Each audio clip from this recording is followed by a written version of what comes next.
The blizzard of 2016 is over, while an Islamic State video shows Paris attackers reversed an atrocity, and 3 inmates escaped a California prison over the weekend. And in sports, Broncos bust Patriots an AFC title game, plus Panthers crush Cardinals for NFC crown. Today is January 25th, 2016. I'm Regan Blissett, and this is Laker News.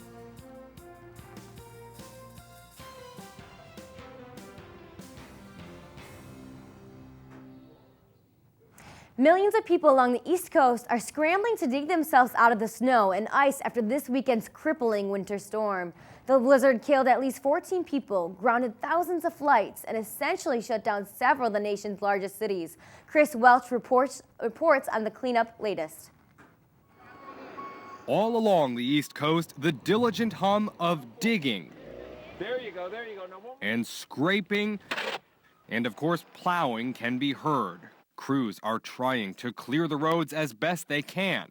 Cities like Washington, Baltimore, and Philadelphia are working to get metro, train, and bus services up and running ahead of the Monday morning commute. This will be a long-term plowing and cleaning operation, and I want to thank the city workers for their work. In New York, even though the travel ban has been lifted and buses and most trains are operational, officials are still urging residents to stay off the roads. Leave your car where it is. Don't try and shovel it out today unless you have an emergency or something truly urgent. Washington, D.C. brought in 400 extra snow removers and canceled school for Monday. The coastal flood warning has been lifted in New Jersey, where several cities were inundated with high water that caused widespread power outages. Officials say the worst appears to be over. We've really done very, very well in this storm, and we have no concerns about flooding or damage from flooding anytime soon. Drivers in at least 3 states were stranded for hours during the peak of the blizzard. While the storm has moved on, officials warn we're not in the clear just yet. It's still very dangerous. And there are some of our highways look great. It's down to pavement, and you might be cruising along at 50 miles an hour, and then you're going to hit snow. And we're going to have some accidents. We've been very lucky with no fatalities. We want to keep it that way. A new video released by the Islamic State group purports to show the extremists who carried out the November 13th attacks in Paris committing atrocities in IS-controlled territory while plotting the slaughter in the French capital that left 130 people dead and hundreds wounded. The group also threatens Britain.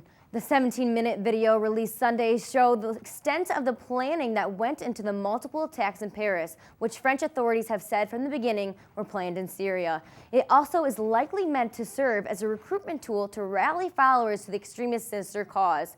All 9 men seen in the video died in the Paris attacks or their aftermath. Today marks the 5th anniversary of the uprising that toppled longtime Egyptian ruler Hosni Mubarak. Security forces have cracked down on anti-government activists in recent days, and past anniversaries of the event have sparked violent clashes between protesters and police.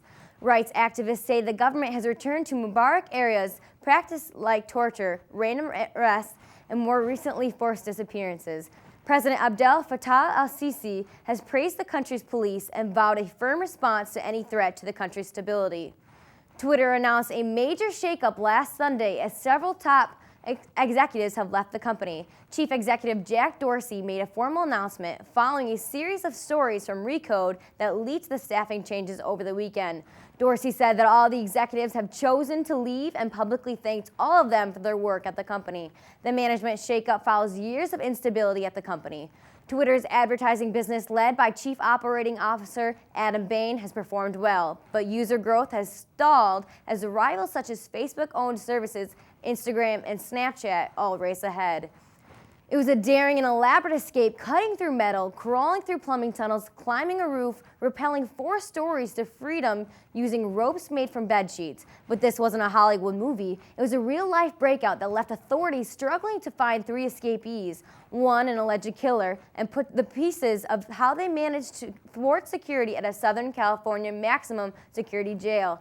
The priority was finding the men, whom are possibly armed and considered dangerous. But a probe also is underway to see whether the men had help from inside or outside the Orange County Men's Central Jail, authorities said Sunday.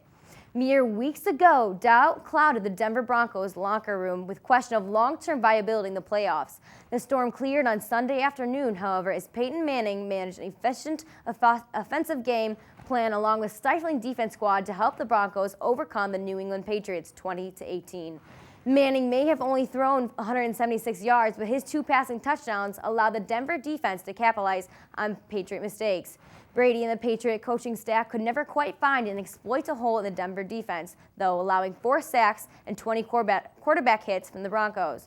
Question the Panthers' ability to finish no longer. After carving out a 24-7 halftime advantage, the Carolina Panthers would continue to show no mercy on the Arizona Cardinals, scoring 25 more and routing the Cards 49-15 in Charlotte. The Panthers' self-described Superman quarterback Cam Newton tossed 335 yards for 2 TDs, also rushing for 47 yards and another set of 2 touchdowns. The win is the Panthers' first conference championship since 2003, and the 49 points scored is the most ever in a conference championship game. The Broncos and the Panthers have their tickets punched for a trip to the Bay and to Destiny in Super Bowl 50th on Sunday, February 7th.